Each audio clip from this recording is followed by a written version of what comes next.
Coach, my name is Mark Whitney. I put this essay up on my Substack today, and I thought I would just read it. I'm pretty good at reading and being conversational, and I'm going to put it up on YouTube and up on the audio podcast. The title is 3 More Zeros, Why I Would Never Take a Check from My Father. Subtitle, How Poverty, Easy Credit, Bankruptcy, and Prison forged a small and smart mantra that ended my family's economic chaos. There are two kinds of people in the world, people who have systems and people who are broke. My parents had no systems. They never owned a car. They never owned a home. They never owned a washing machine or a dishwasher. Our 125-year-old rental home had a dirt floor basement and no running water in the kitchen. For 6 years, every day for 6 years, my father lugged water from the bathtub to the kitchen sink to wash dishes. Bathtub to the kitchen sink, just to wash dishes. Why not pivot? Why not selfishly respect your time? Why not learn? We weren't poor, definitely not poor. We were vintage. We had the world's first split-level dirt floor BYOW kitchen. And by BYOW, I mean bring your own water. My family presented as functional. Dad was a popular high school teacher, a strong-voiced lector at Mass. Mom sat in the front row with my siblings. We had all our teeth. I was an altar boy, not for God, but to get paying gigs like weddings and funerals. I mean, a good funeral, you get $5, you get out of school, you're in the 3rd grade, you're riding your bike across town, stopping on the way back for a hot fudge sundae. That's pretty good stuff. Dad worked constantly for extra cash, coaching and refereeing year-round, painting houses in warm months, teaching 15-year-olds how to drive in the cold months, which explains his lack of hair and fingernails. Mom worked full-time nagging Dad. That was her job. Her questions were fair enough, right? Why don't we have heat? Why is the car repossessed again? Why are checks bouncing again? Why is the phone disconnected again? When are you going to pay the tab at Kamuta's? We're out of food. Dad was great at landing paint jobs, terrible at getting paid. He never invoiced customers. When he did, he guessed his hours and failed to document reimbursable expenses. When he was paid, he commingled money for supplies with money the family needed for food. The low point, Dad hired 4 of my best teenage friends one summer and paid them with bad checks. He was prosecuted, pled guilty to a misdemeanor, and was forced to make restitution under threat of jail. I can't say he knew the checks would bounce. I can say he knew his checks had a way of bouncing. It's like the money might be there, it might not be there. We don't really know for sure. I remember being 10. I'm 10 years old watching Dad write a $2 check for gas, thinking, I would never take a check from my father. 10 years old, I'm thinking that. Shortly after the legal debacle, Dad claimed he retired from teaching to paint full-time. I suspect he was invited to resign. He never recovered, delivering pizza and teaching driving until he passed peacefully in 2016, a broke and broken man.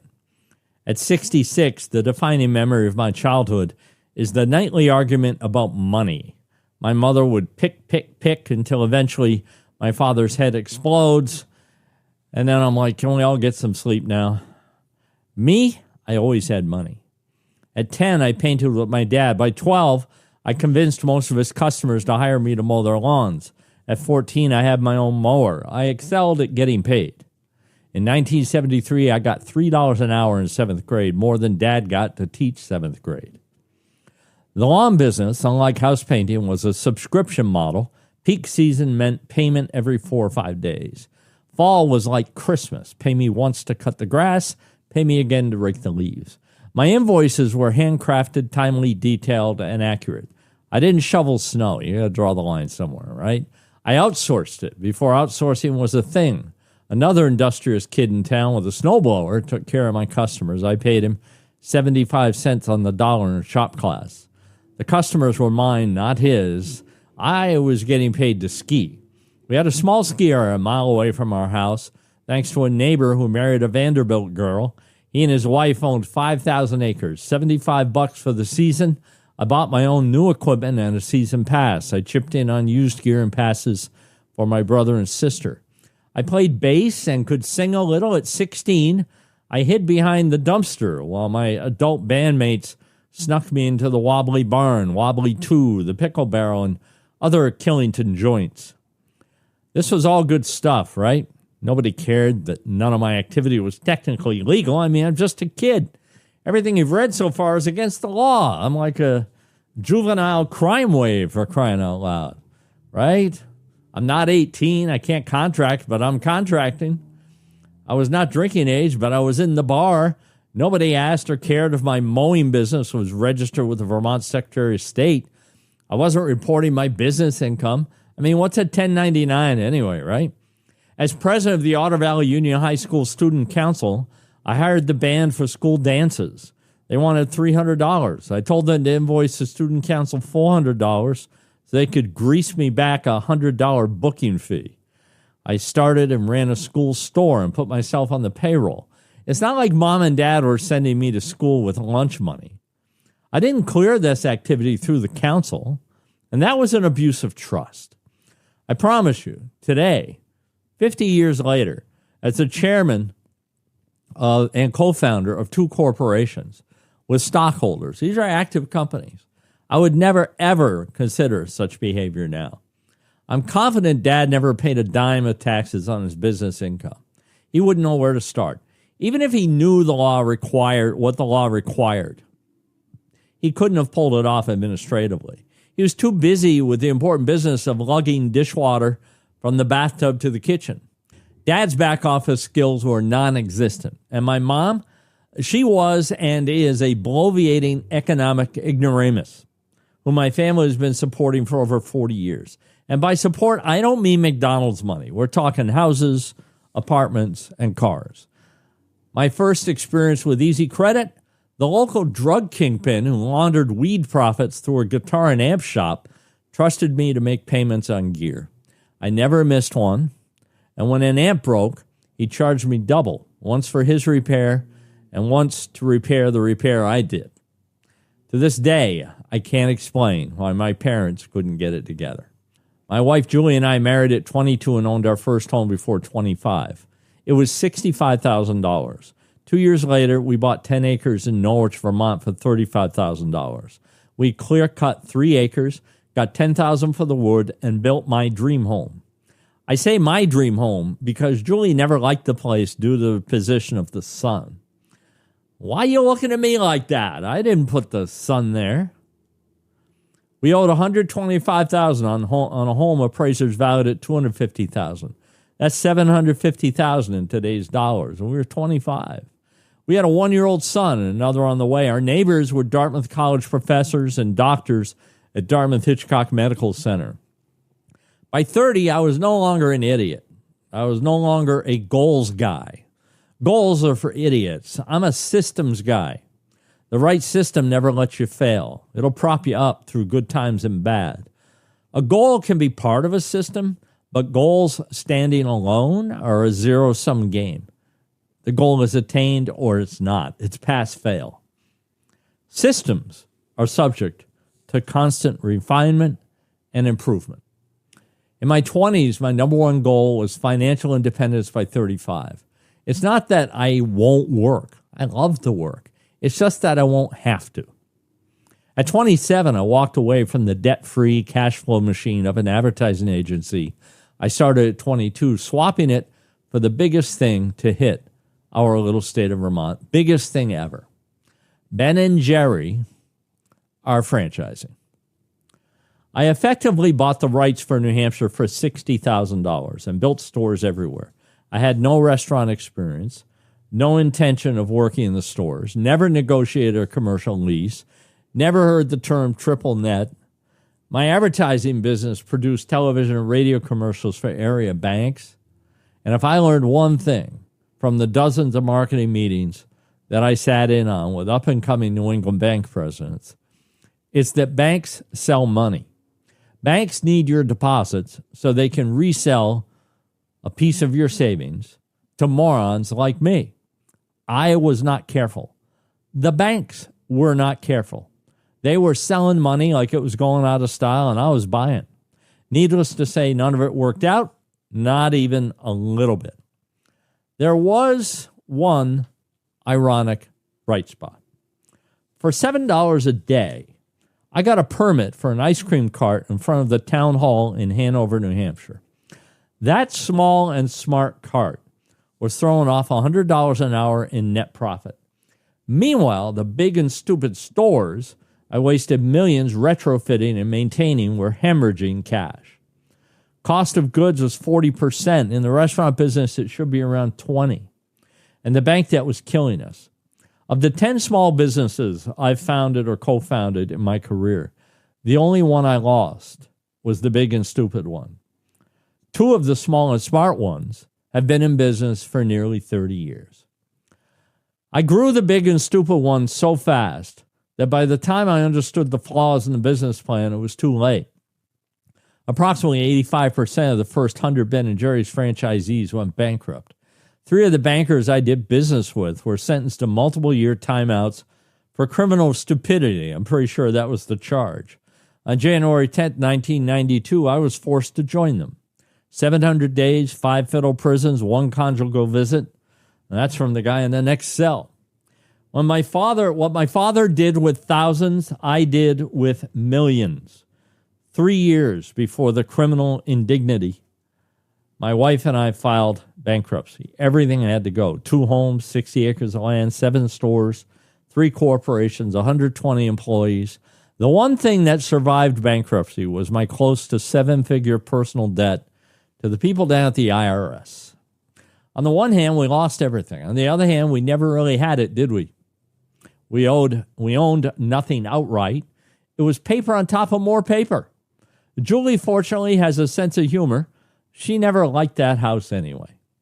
It's a reliable joke, but the fact is, Julie understood the multiple truths that defined my buffooneries. I've known Julie since the 6th grade. We graduated high school the same day. Her family sat through the same masses at the same St. Mary's. If you ask, she will tell you that I was a changed man years before the FBI and Department of Justice showed up. I was my father with 3 additional zeros. But I was also the father of 2 sons. The maladministration of my back office, the unreported income, the unfiled tax returns, that shit no longer runs in my family. My wife and I killed it dead. After a jury convicted me on counts of giving the bank's tax returns that weren't quite what they appeared to be, I could have earned points at sentencing by apologizing and accepting responsibility. I refused. These banks aggressively blew money out the door, and recklessly. The more I wanted, the faster they put it in my hot little hands. They knew I was 28. They knew I'd never been in the restaurant business. They knew the only way they were getting their money back was if these stores succeeded. Long story short, the banks and I deserved each other. As for accepting responsibility, I knew my felonious chicanery predates our young family of 4. I know this is never happening again. And that's all that matters. I don't have to prove it to anybody. You have to show it over time. The new me was a methodical, meticulous, grown-ass systems guy in my 30s. Nose down in the books. Criminal procedure, civil procedure, judicial procedure, administrative procedure, statutes, rules, regulations. From a prison typewriter, I beat the Department of Justice like a rented mule. What the government hoped would be 4.5 years, dissembled into 15 months in, a win on appeal, 2 years out, 5 months back in, and 3 months of home confinement. I served my time on the installment plan, which made all the difference for our family. Summer of 1993, back on the street pending appeal, my 8-year-old says he wants to do a lemonade stand. The restaurant business. What an opportunity to do what my father failed to do. Immerse my sons in applied business administration with money they earned themselves, right? It's not just enough to get money, but you got to manage it right. You got to pay your bills. You got to take care of it. It's a holistic approach. So I built a lemonade stand that looked like Lucy Van Pelt's psychiatric booth from Peanuts. And the sign says, ice cold lemonade. So it has to be cold, I told them. Julie and I taught them the following things. Buy low, sell high. Stockpile frozen concentrate when it's on sale for 10 cents a can. Cost of goods. Keep receipts. Maintain accurate books and set aside earnings for the next round of supplies. Get more money from customers you already have. Diversify your offerings. Add homemade, fresh from the oven, still warm chocolate chip cookies. Buy in bulk, then unbundle. Hit the local pick-your-own strawberry fields for cheap flats, then break them down into pints and quarts to sell for long cash. Know your worth. If the lemonade is ice cold, the chocolate chips are still warm and gooey, the strawberries were picked this morning, and you keep regular hours, you can charge the same price as the adults at the general store. Roll your profits back into your business. Stay debt-free. Maintain unilateral control. No borrowing, not even from mom or dad. Like my lawn mowing business, all of this was completely illegal. Throw in federal and state child labor violations if you want. Doesn't matter. My sons had regulars who swung by the stand like clockwork. And the chief of police was not only their biggest customer, but also the perfect emblem of how tight-knit communities often appropriately turn a blind eye to the legal niceties that define adulthood. Now 41 and 39 respectively, my sons reflect on the lemonade stand as foundational to their entrepreneurial mindset. My youngest dropped out of college to build a small and smart 8-figure Amazon store that he cash flowed from money he saved working at In-N-Out. At 17, my oldest became the youngest ever operations manager at AMC Theater, which is just a restaurant that shows movies. He worked 40 hours a week all through high school and college, all while maintaining straight A's. Later, he left corporate America, spent about 20 years in corporate America, but then left to bootstrap his own 8-figure advertising business from cash flow. His small and smart business model is stout and efficient and relentless. His company persists while his big and stupid competitors are gobbled up by their own hubris. Neither of them has ever had a car payment. They pay cash. They've never paid a dime in credit card interest, and they own their own homes in Southern California. I will never forget the small and smart lesson of that ice cream cart, even as I muse daily on the horrendous consequences associated with those big and stupid ice cream shops. Small and smart is not just the best way to do business. It is the best way to live. To reach out, mark at markwhitney.com, mark at markwhitney.com. This has been America's Coach. Thanks for listening. We'll see you next time.